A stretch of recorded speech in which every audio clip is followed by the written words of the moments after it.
Mahu pelajar memberi tumpuan tepat di tempat yang anda perlukan tanpa gangguan. MyViewBoard 3.0 menjadikannya mudah dengan alatan yang menyokong perhatian, pacing dan kejelasan. Dari bar alat utama, ketik ikon kotak ajaib. Dalam tab rumah kotak ajaib, katal ke bahagian alat kebolehatsesan, kemudian ketik lampu sorot.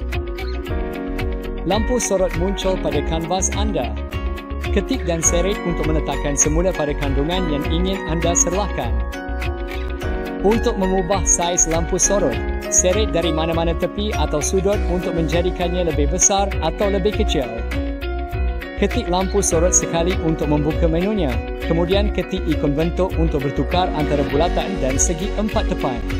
Dalam menu yang sama, ketik ikon gear dan seret peluncur untuk menurunkan atau meningkatkan kenegapan.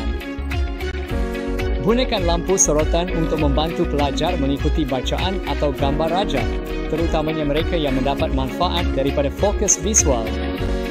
Sekarang, mari cuba penutup skrin.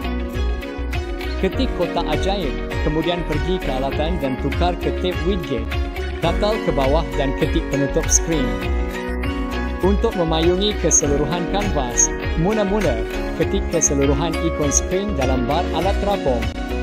Kedua, penutup ketik. Seluruh kanvas dilindungi.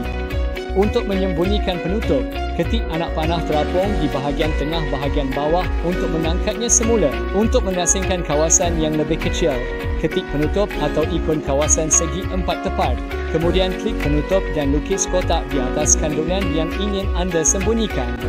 Klik dan seret untuk memilih segi empat tepat untuk mendedahkan menunya. Gerakkan dan ubah saiznya untuk menyekat bahagian tertentu. Untuk menukar warna latar belakang, ketik ikon warna dan pilih salah satu swatch prototype. Sama seperti penutup keseluruhan pilihan skrin, anda kemudian boleh membuka dan menutup penutup skrin dengan mengetik anak panah. Cuba kaedah ini mengajar istilah atau langkah penyelesaian masalah.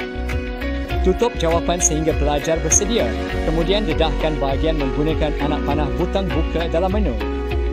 Spotlight dan penutup skrin membantu anda memimpin pembelajaran yang lebih fokus, mengurangkan gangguan dan menyokong setiap jenis pelajar. Tonton video kami untuk mengetahui bagaimana imersif reader menyokong pelajar yang memerlukan bantuan dalam pemahaman teks.